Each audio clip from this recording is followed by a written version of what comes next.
কেটেছিল খুবই অল্প, কিন্তু আজকের দিনটা আমার জন্য খুবই স্পেশাল ছিল।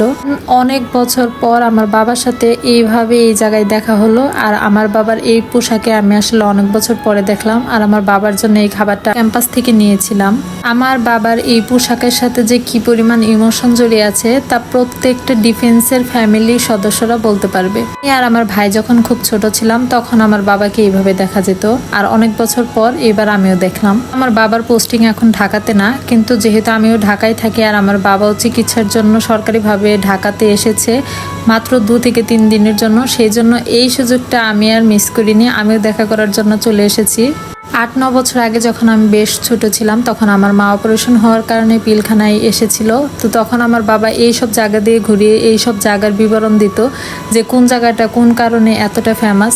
তো সেগুলো বলতে আজকে এত বছর পরে যখন আমি এদিক দিয়ে যাচ্ছিলাম আমার বাবা এসব আমাকে দেখাচ্ছিল, আর আমার মধ্যে অনেক ইন্সপাইরেশন জোগানোর চেষ্টা করছিল। পড়াশোনার জন্য বেশ কয়েক মাস যাবৎ পিলখানায় থাকি, কিন্তু বাবার সাথে এরকম ঘোরাটা অনেক মিস করতাম। তো হুট করে এরকম ভাবে যে দেখা হয়ে যাবে আর এইভাবে ঘোরাঘুরি হবে এটা আমি কখনোই চিন্তা করিনি। আজকের দিনটা আমার জন্য ভীষণ আনন্দের ছিল।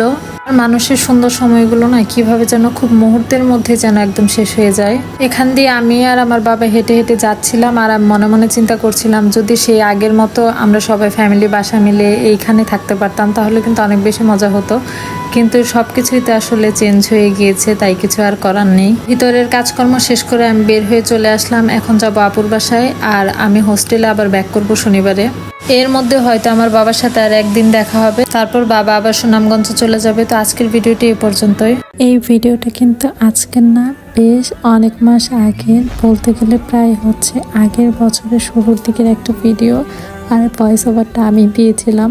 বাট এই ভিডিওটা এখন পর্যন্ত আপলোড করা হয়নি, তো সেজন্য আজকে অনেকদিন পর পেলাম, তাই ভাবলাম একটু আপলোড করি।